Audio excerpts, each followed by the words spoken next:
Have you ever tried to hold a smile while your heart is literally breaking inside your chest? Dad always said that negativity was a parasite. He grew up in a chaotic house filled with screaming, with plates smashing and crying. So much crying.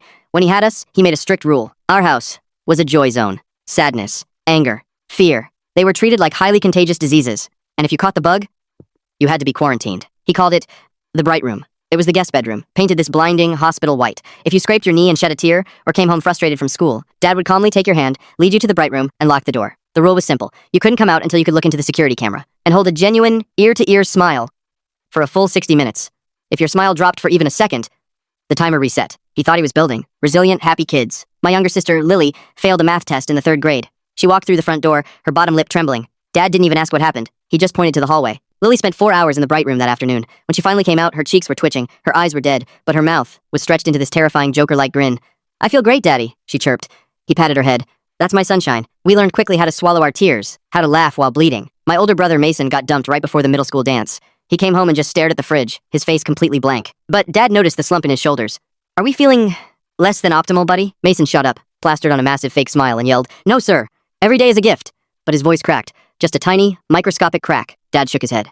"To the bright room, Mason. Don't infect the family." Mason was in there for 2 entire days. We could hear him laughing through the walls. Manic, forced laughter. Over and over. When he finally emerged, he never stopped smiling again. Literally. He'd sit at dinner grinning like a maniac. He'd watch sad movies with tears welling up, but that creepy smile never left his face. His brain had severed the connection between what he felt and what his face showed. By high school, our house felt like a psychotic sitcom. Inside, we were rotting. If I slammed my fingers in a door, I smiled. The pain would shoot up my arm, and my brain would automatically trigger a chuckle.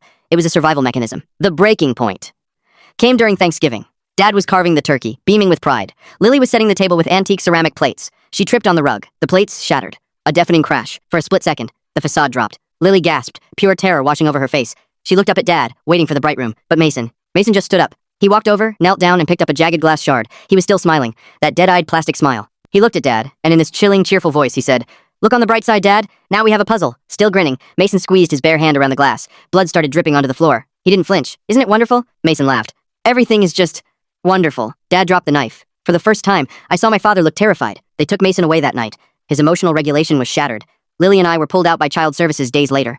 The therapists had to use flashcards with cartoon faces, just to teach us how to frown again. I'm 24 years old now. Dad still sends me letters from his new house, always signing off with a bright yellow smiley face sticker. I burn them in the sink. I don't feel angry when I watch them turn to ash. I don't really feel much of anything anymore. But sometimes, when I'm completely alone in the dark, I stand in front of the bathroom mirror. I let my face go totally slack. I let the corners of my mouth turn down, and I just stare at my reflection, practicing how to be human again.